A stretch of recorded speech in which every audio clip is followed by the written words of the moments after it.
we have not one, not two, but 3 spine-tingling tales that will haunt your dreams and leave you questioning what really lurks in the shadows. So grab your blankets, turn off the lights, and let the darkness envelop you. Hey, it's me. I need to tell you something, but I have to be quiet. They might still be nearby. You remember that small, quiet town I told you I was going to, Ascari? There are things here, dark secrets that no one speaks of openly. I stumbled upon one such secret. Now, I fear I might be in danger. I'm about to recount what happened that fateful night. You need to listen closely, and whatever you do, don't let anyone else hear this. Ready? Let's begin. In the small town of Ascari, most folks lived simple lives. However, when I moved there to study its intriguing history, little did I know the horrors that awaited. My interest was first piqued when I found an old diary in the archives of the local library. Written by a townsperson from the late 1800s, it hinted at the existence of a secretive group known as the Protectors of Ascari Grove. Curiosity ignited, I delved deeper. One evening, an old woman named Mrs. Haverford, known to be the town's unofficial historian, invited me over for tea. As we spoke, she hesitated, then whispered, "I've seen them, the Protectors, at the Grove during full moons." Intrigued, I pressed her for more information, but she just handed me an old pendant, shaped like a goat with ruby red eyes. "Keep this close. It might just keep you safe." One evening, driven by a mix of curiosity and the historian in me, I decided to visit Ascari Grove during a full moon. Armed with a flashlight, I made my way through the thick foliage. The woods were eerily silent, save for the distant sound of a chant that grew louder as I approached a clearing. Hidden behind thick bushes, I observed a chilling sight. Hooded figures stood in a circle, a large stone altar at the center. On it lay a goat, bound and seemingly drugged, its breaths shallow. The leader, distinguishable by his ornate robes, raised a chalice high and recited an incantation I didn't recognize. With swift precision, another member slit the goat's throat, allowing its blood to fill the chalice. The crowd chanted in unison as the leader took a sip, then passed it around. Each member drank eagerly, their faces illuminated by the moon, revealing an unnatural, fervent glow in their eyes. Suddenly the leader stopped, his gaze fixed directly on my hiding spot. "We have an intruder," he boomed. Panicking, I turned to flee, but stumbled over a branch, revealing my location. They descended upon me, their movements swift and eerily synchronized. Struggling was futile. They bound my hands and feet, dragging me to the altar. The leader's face, hidden beneath his hood, came into full view. It was the town's mayor, a man I'd met on several occasions. His familiar yet now cold eyes stared down at me. "You shouldn't have come here," he hissed. My mind raced. Thoughts of becoming their next sacrifice consumed me. But then, I remembered the pendant Mrs. Haverford had given me. Clenching it tightly, I shouted, "I bear the mark of the Protector." The mayor paused, a hint of fear in his eyes. He signaled to release me. "You're fortunate to have that pendant," he said, a note of warning in his voice. "Leave Ascari and never return. The next time, the pendant might not save you." I didn't need further convincing. I bolted from the grove and didn't stop running until I reached my rented home. That night, I packed my belongings and left Ascari. The memory of the cult and their dark rituals haunted my dreams for years. I often wonder what would have happened had I not had the pendant. The one thing I knew for certain was that some mysteries are best left undiscovered. Years have passed since that fateful night, but I've never returned to Ascari. The pendant remains with me, a chilling reminder of the time I came face to face with the horrifying secrets of Ascari Grove.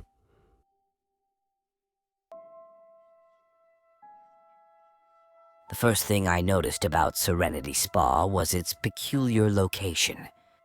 Tucked away in an alley between dilapidated buildings, it seemed out of place in the bustling city. But after weeks of hunching over my desk, a nagging pain in my back convinced me to give it a try. The ad promised a transformative experience. The interior was surprisingly modern, with ambient lighting and soft music playing. An elderly woman at the reception greeted me, her deep-set eyes scrutinizing me a bit too intently. "Mr. Harris, we've been expecting you," she said, leading me to a dimly lit room. Inside was a massage table. The scent of lavender was overpowering. "Please, disrobe and lie down. Your masseuse will be with you shortly," she whispered before leaving. I hesitated but then complied, the allure of some relief too tempting. Lying face down, I tried to relax, but an unsettling feeling grew in my stomach.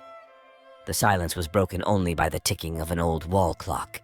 Suddenly, the door creaked open, and a set of soft footsteps approached. Before I could turn, a pair of cold hands touched my back.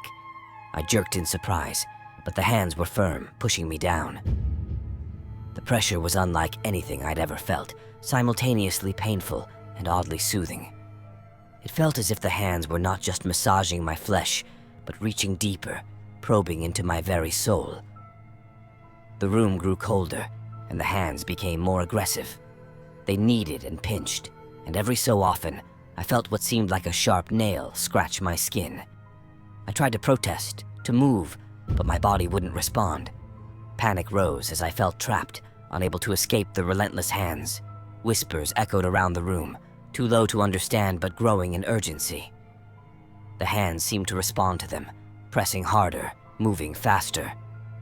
Every muscle, every tendon was being manipulated.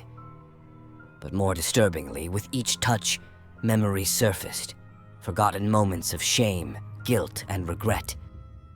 I saw flashes of every wrong I had ever committed, every hurt I'd inflicted. The hands weren't just massaging my body, they were dredging up my past.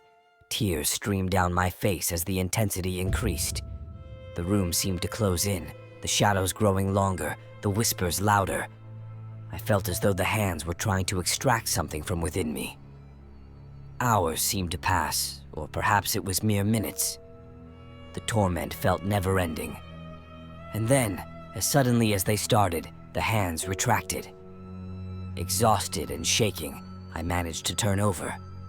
The room was empty, save for the old clock that now stood still. The once dim light seemed blinding. I quickly dressed, every inch of my body aching. Stumbling out, the reception area was deserted.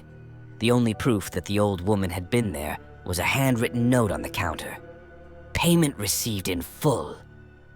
Dazed, I left the spa, the city noises jarring after the silence. I didn't look back. The physical pain eventually faded, but the memories the hands had surfaced remained.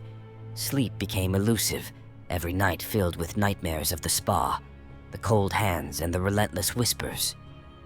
Weeks later, I mustered the courage to return, to confront them, to seek answers. But the alley was empty.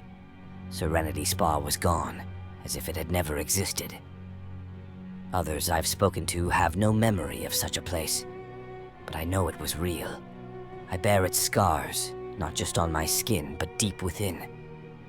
Every so often, in the stillness of the night, I still hear the whispers, feel the cold touch on my back, reminding me of the price I paid for a massage at Serenity Spa. Every evening after dinner, I'd take my place on the old leather couch, curl up with my laptop, and get lost in the digital realm. The warm blue light from my screen was a comforting escape from the pressures of my day-to-day job and the monotony of my life. But about a week ago, things changed. One evening, as I typed away on my work presentation, I saw it, a slight shadow passing behind the text on my screen. I assumed it was just a trick of the light, or maybe a minor glitch. I adjusted the screen's brightness, but the shadow persisted. This time it lingered, morphing into a faint silhouette of a face. It was too vague to discern any features, just a hint of eyes, a nose, and a mouth. Feeling uneasy, I restarted the laptop, hoping the issue was a simple software bug. When it rebooted, the screen was clear. For 2 days, things were normal, but then, during a video call with my boss, the shadow returned. Except now, it was behind his face on the screen, mimicking his movements, but always a split second behind. I watched, heart pounding, as my boss seemed unaware of the shadowy doppelganger that trailed his every motion. I tried to rationalize it, telling myself it was a lag or a connection issue. But the next night, as I binge-watched a series, the shadowy figures appeared behind every character, their motions eerily out of sync with the actors, their intentions unclear. In sheer panic, I shut the laptop and decided to stay away from it for a while. The next morning, determined to face my irrational fears, I switched on my phone to check my messages. And there it was. The shadow had spread, trailing behind every picture of my friends, family, even behind the selfies I'd taken. The true horror struck when I walked into the bathroom, ready to get prepared for another mundane day.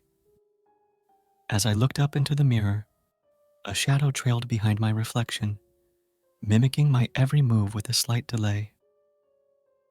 I'm writing this now on pen and paper, away from any screens or reflective surfaces.